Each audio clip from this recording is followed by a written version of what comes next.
BRS रुकन कानून साज कौंसिल वो साबिक वजीर दाखिला मोहम्मद महमूद अली ने आजमपुरा में वाक़ बीआरएस के दफ्तर में सिकंदराबाद हल्के पार्लिमान के बीआरएस उम्मीदवार पद्माराव गौड़ की इंतखाबी मुहिम के लिए तशहीरी गाड़ी को झंडी दिखाकर आगाज किया।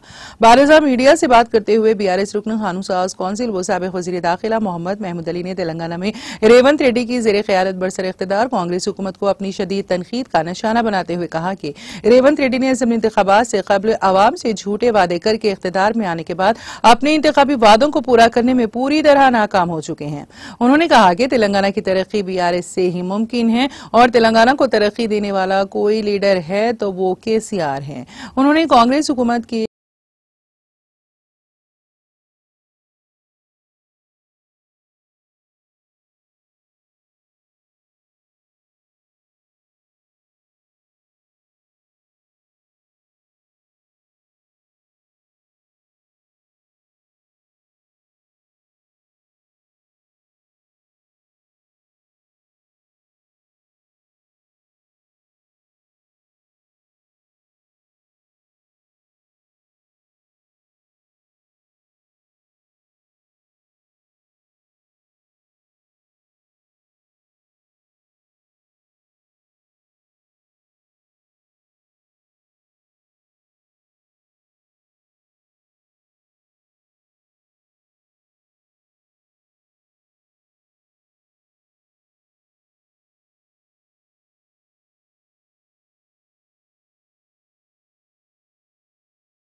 आज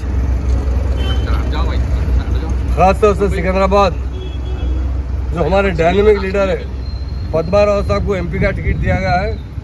सबसे पहले हम चीफ मिनिस्टर साहब, साबिका चीफ मिनिस्टर, पार्टी सदर कल्वकुंट्ला चंद्रशेखर राव साहब का शुक्रिया अदा करते हैं। पद्माराव एक डायनेमिक लीडर है क्योंकि हमारे पास नागेंद्र साहब गद्दारी करके 10 साल हमारे साथ पावर में रहे और जैसा हमारा फौजदार से भाग के कांग्रेस पार्टी में शामिल हुए, उन्हें वहाँ से टिकट दिया जा रहा था और टिकट देंगे या नहीं देंगे वो तो अल्लाह को मालूम। उन्हें नामपल्ली एमपी का डिक्लेयर किया गया था, मगर सीएम साहब ने पद्माराव साहब को डिक्लेयर करने के बाद पूरा नागेंद्र साहब पे ढंगा ढीले हो गए। अब लड़तों नहीं लड़तों बोल के परेशान है और यकीन से कहता हूँ मैं पद्माराव साहब 100% जीतेंगे।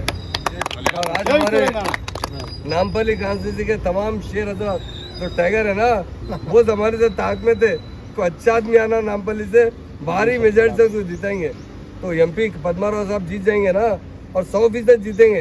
तो हमारे तमाम नामपल्ली के तमाम भाइयों का ख्याल रखेंगे क्योंकि नामपल्ली एमएलए हमेशा अलायंस में एमएम को छोड़ा करते थे। वहाँ के लोगों के लिए सरपंच कुछ भी नहीं थी। अगर पद्माराव एमपी बनेंगे तो बहुत सारा बजट नामपल्ली में लाएंगे और नामपल्ली का लीडरशिप को डेवलप करेंगे।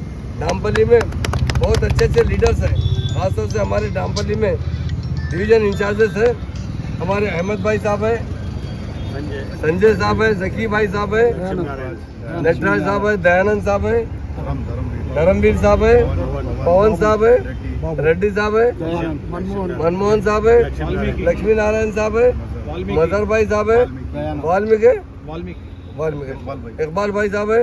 तमाम इम्पोर्टेंट बहुत लीडर है, बहुत दिन से ताक में थे कि कोई अच्छे लीडर को देंगे तो हम जान लड़ा के काम करेंगे। आज हमें मौका मिला है। सीएम साहब पद्माराव का नाम डिक्लेयर करने के बाद सारे एमपी कॉन्स्टिट्यूंसी के लोगों में जोश आ गया है और बहुत जल्द बीआरएस पार्टी फिर से एक बहुत बड़ा अच्छा रोल अदा करेंगे तेलंगाना के अंदर। लोग समझ रहे हैं, आप जानते हैं लोग 10-15 एमएलए रख के हुकूमत करते हैं, हमारे पास तो 39 1 2 3 4 गए, 2 गए 3 गए, ये जाने वाले भगोड़े आए और चले गए। मगर हमारा जो पुराना कैडर है ना, ये फौलाद की तरह का कैडर है, ये गुलाबी खड़वा नहीं है, ये हमारी शिनाख्त है। इससे लोग देख के डरते थे एक ज़माने में, जब हम गले में डाल के निकलते थे ना, हज़ार आदमी मुखालिफत वाले कांग्रेस वाले 1-2 आदमी हमारे रहते देख के भाग जाते थे और अल्लाह के फल से आने वाला हमारा रहेगा। मैं तमाम नामपल्ली के लीडरों का शुक्रिया अदा करता हूँ और वो लोग बड़ी मेहनत से काम कर रहे हैं, बहुत अच्छी तरीके से आगे बढ़ रहे हैं। उन सबको अल्लाह ताला ताकत दे और अल्लाह से दुआ करता हूँ अल्लाह ताला, पहले हमारे 8 एमपी थे, 3-4 भागे भगोड़े, हम अल्लाह से दुआ करते अल्लाह इस मतलब हम 12 एमपी में जीता है ताकि हमारी पार्टी को ताकत मिले और अच्छी तरीके से हम सब मिलकर काम करेंगे और पद्माराव साहब को ज़रूर जिताएंगे। और दूसरे एरिया में भी बहुत जोश दिन भर, क्योंकि रेवंत रेड्डी पूरे के पूरे झूठे बातें करे। झूठा भी बहुत देखे हम, पर ऐसा झूठा आदमी नहीं देखे। कांग्रेस जो वायदे करी ना, एक भी पूरा नहीं कर सकती। कोई भी वायदा पूरा नहीं किया। 100 दिन की बात करें, 100 दिन जाके 150 दिन हो गए। लोगों में बेचैनी आ गई है। किसानों को ना एक पैसा दिए, करंट बंद हो जा रहा। आज सुबह की बात है, करंट में मेरे घर में करंट बंद होगा। मैं मेरी बेच से पूछा वाइफ से, अरे क्या बात, तो बोले रोज सुबह बंद हो जा रहा। तो ये हाल तो हमारा हो चुका है। करंट में सरप्लस बनाने वाला लीडर कोई है तो केसीआर साहब है। पानी घर घर तक पहुंचाने कोई लीडर तो केसीआर साहब है। तेलंगाना स्टेट को इंडिया में नंबर 1 बनाने वाला है कोई लीडर तो केसीआर साहब है, केटीआर साहब है। हम तमाम अल्लाह ताला से दुआ करते हैं, अल्लाह ताला इनको ताकत दे, केसीआर साहब को सेहत और तंदुरुस्ती दे।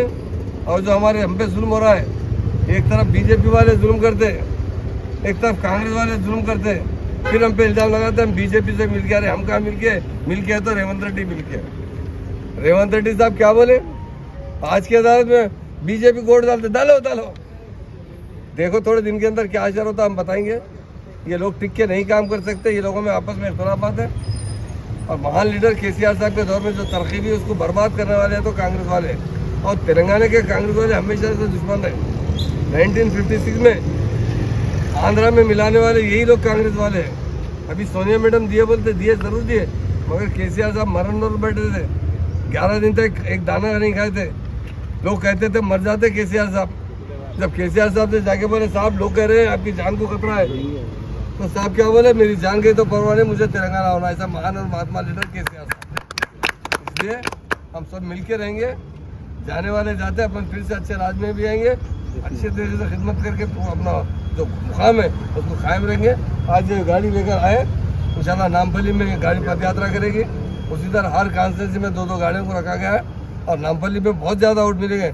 हम गारंटी से कहते हैं, पद्मन्ना को कहते हैं, पद्मन्ना एक बार देख लो नामपल्ली में वोट कितने मिलेंगे आपको। दूसरे कॉन्स्टिट्यूंसी से सबसे ज़्यादा वोट पद्मनाभ साहब को नामपल्ली से मिलेंगे। नामपल्ली के लोग बहुत मेहनत कर रहे हैं, उनका तमाम